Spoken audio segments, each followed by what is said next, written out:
جو پہلا پادری برصغیر پاک و ہند میں آیا ہے وہ آ کے کلکتہ کے اندر آباد ہوا تھا، جس نے بائبل کا ترجمہ کیا تھا، اور اس بنیادی طور پر وہ ایگریکلچر سائنٹسٹ تھا۔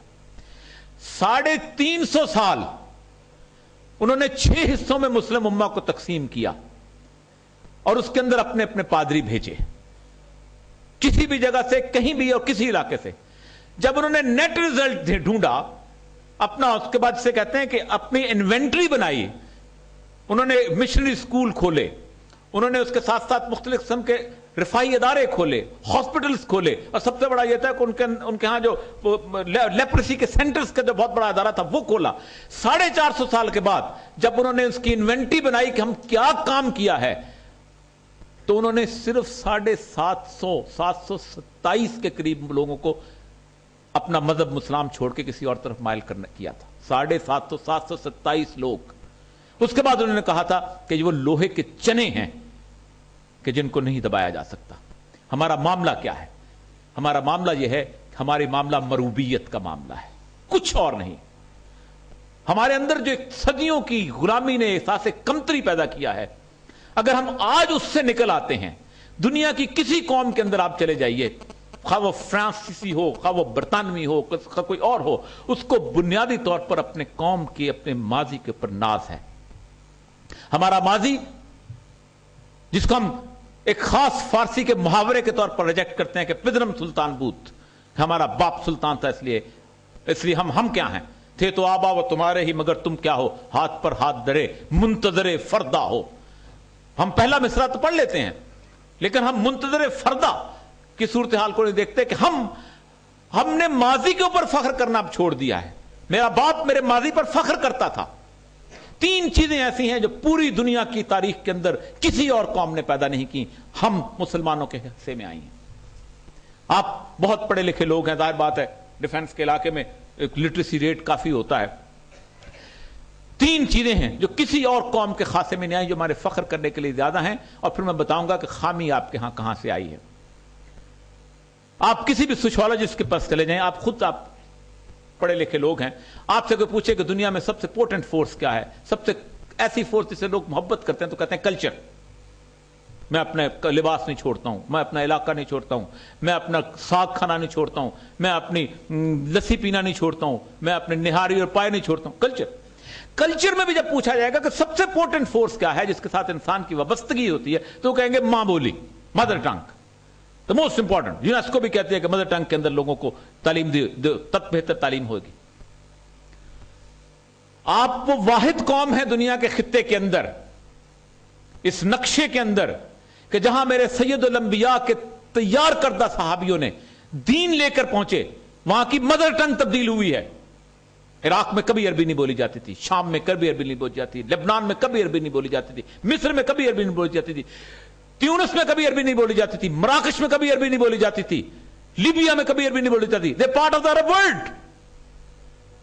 کسی سے پوچھو کہاں ہے تمہاری سریانی، کسی سے پوچھو کہاں ہے تمہاری عبرانی، کسی سے پوچھو تمہاری ماں بولی کہاں چلے گئی۔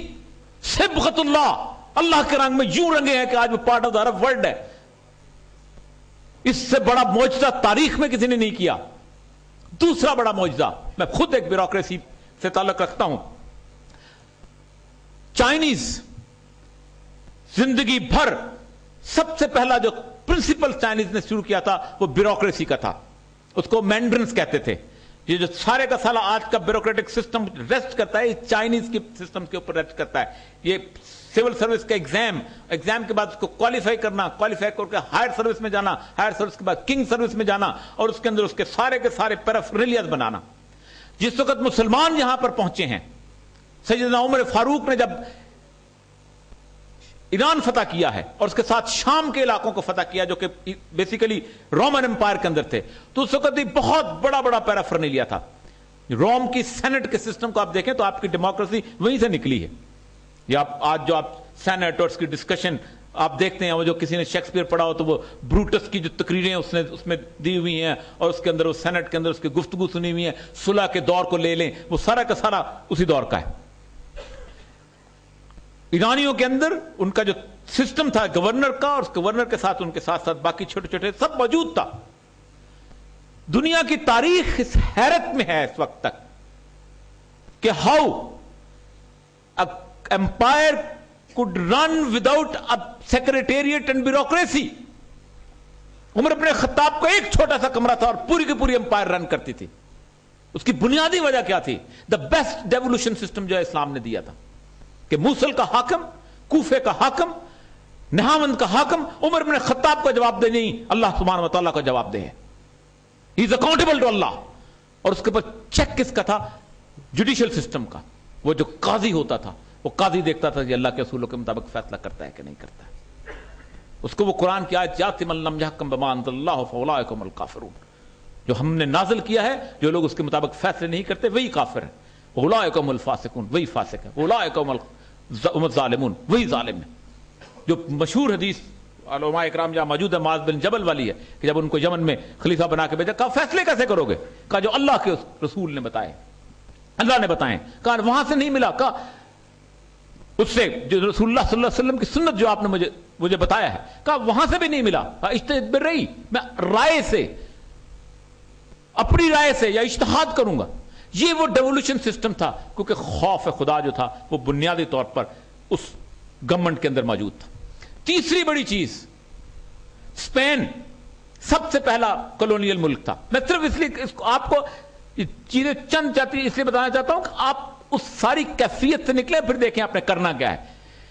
اسپین نے فلپین میں اور ریو ڈی جنیرو کے علاقے میں، اس علاقے کے اندر یہ رومن کیتھولکس جب گئے ہیں، آپ کبھی کتابیں پڑھ لیں، سب سے بڑا ہیرو جو ان کا رزال ہے، جو ان کا آزادی کا ہیرو، جیسے ہمارا قائد اعظم ہے فلپین کا، وہ لکھتا ہے کہ کس طرح ہمیں قتل کر کے، ہم پہ ظلم کر کے، ہمیں تشدد کر کے، ہمیں اغوا کر کے ہمیں کرسچن بنایا گیا. آج بھی یا اس طرح رومن کیتھولک زیادہ ہیں یا لیٹن امریکہ کے اندر زیادہ ہیں. ان لوگوں کو بنایا گیا، انگریزوں نے بھی بنایا، باقی لوگوں میں. مسلمان وہ واحد قوم ہے تاریخ کے پورے 6-7 ہزار کی جو لکھی گئی ہے کہ جہاں فاتح مفتوح کا دین قبول کرتا ہے. منگول آئے تھے، آ کے فتح کرنے آئے تھے، بغداد تخت و تاراج کر دیا. اور جو اقبال کہتا ہے کہ آیا یورش تاتار کے افسانے سے، پاسباں مل گئے کعبے کو صنم خانے سے. آج اگر منگول مسلمان نہ ہوئے ہوتے تو بابر یہاں نہ آتا. آج اگر منگول مسلمان نہ ہوئے ہوتے تو آج اس بڑے صغیر پاک و ہند کے اندر جو ساری کی ساری ایکسپینشن ہوئی، اورنگزیب عالمگیر تک کا وجود نہ ہوتا، منگولی ہوتا، وہ اپنے علاقے کے اندر قید ہوتا. تین چیزیں یہ، ایک تو یہ چیز یاد رکھیے. دوسری چیز، جس بڑے صغیر پاک و ہند کے اندر ہم زندہ ہیں، اس کے اندر ہم نے بڑا عجیب و غریب کانسیپٹ، ایک بڑا عجیب و غریب کانسیپٹ، ہم یہ جو میڈیا جس کی بات ابھی کر رہے تھے، میڈیا نے ہمیں بہت ساری چیزیں ایسی سکھا دی ہیں جن کے بارے میں ہم تصور کر لیتے ہیں کہ ہمارا اس کے بغیر گزارا ہی نہیں ہو سکتا. مثلا ہم سمجھتے ہیں کہ یار ٹیشو پیپر نہیں ہوگا تو ہم ہاتھ کیسے صاف کریں گے، رات کو کوک کی بوتل اگر ساتھ نہیں پیئیں گے تو ہم اس کے کھانا کیسے ہضم ہوگا، ہمارے ہاں شیمپو نہیں ہوگا تو ہمارے بال بڑے الجھے ہوئے رہیں گے. یہ ہمارا لائف سٹائل میڈیا نے بنا دیا. اس لائف سٹائل کا ایک حصہ اس نے یہ بنایا کہ جمہوریت کے بغیر تو ملک چل ہی نہیں سکتا. کیسے چلے گا؟ بڑے بڑے عالم دین صاحب پوچھیں، ہم جمہوری نظام کو بہت کہتے ہیں. جمہوری یعنی ان سے کبھی کوئی سوال کوئی نہیں کرتا کہ 100 سال پہلے اس دنیا میں جمہوریت نہیں تھی، اس وقت یہ دنیا چلتی تھی کہ نہیں چلتی تھی؟ امن سے چلتی تھی، سکون سے چلتی تھی. دنیا کی کوئی کہانی اٹھا لیں، دنیا کی کوئی بھی کہانی اٹھا لیں، اس کہانی شروع یہاں سے ہوتی ہے. ایک تھا بادشاہ، اتنا منصف مزاج تھا کہ اس کے دور میں شیر اور بکری ایک گھاٹ پہ پانی پیتے تھے. اور ایک تھا بادشاہ بہت ظالم تھا، انصاف نہیں کرتا تھا. اسلام ریاست کی پیوٹ جو ہے وہ جسٹس کو قرار دیتا ہے. کونوا قوامین بالقسط، کا انصاف کی بنیاد پر ریاستیں قائم ہوتی ہیں. ہم سمجھتے ہیں کہ نہیں، جمہوریت کی بنیاد پر ریاست قائم ہوتی ہے، خواہ جمہوریت 56% مل کے بے انصافی کر رہے ہوں 40% کے اوپر. کیونکہ ہمیں سجھا دیا گیا ہے کہ اور کوئی راستہ ہی ایسا نہیں ہے کہ جس کے تحت یہ چیزیں چلتی ہوں. حالانکہ خود جمہوریت کا حال صدیوں تک ایسا رہا ہے کہ 1926 میں آ کے تو یورپ میں عورتوں کو ووٹ حاصل ہوئے، دینے کا حق حاصل ہوا. اور 26 میں 2 چیزیں بھی اکٹھی ہوئی ہیں.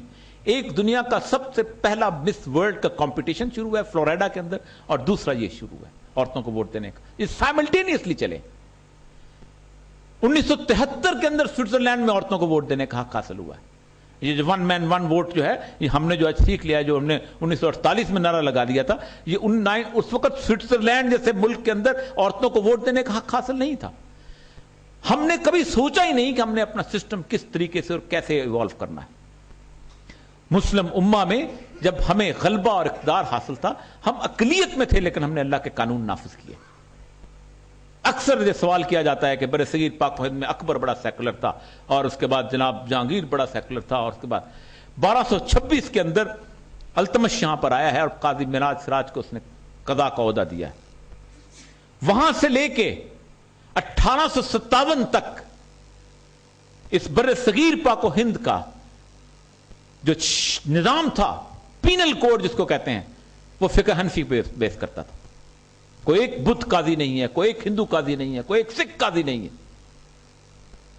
دنیا کے اندر سیکولرزم بنیادی طور پر پینل کوڈ سے ڈیولپ کرتا ہے. پولیس تو آپ عیسائی رکھ لیں, اس نے تو قانون نافذ کرنا ہوتا ہے. ایڈمنسٹریشن تو آپ بے شک یہودی رکھ لیں, لیکن آپ کا قانون اگر اسلامی ہے تو اس نے اسی کو امپلیمنٹ کرنا ہے. اگر صرف ہندو عورتوں سے شادی کرنے سے آدمی سیکولر ہوتا ہے تو بہت سارے لوگ تیار ہیں اس کے لیے, جس کو اکبر کو سیکولرز کا جد امجد سمجھتے ہیں. اس کے زمانے میں بھی فقہ حنفیہ بنیادی طور پر اس برصغیر کا لا آف دا لینڈ رہا.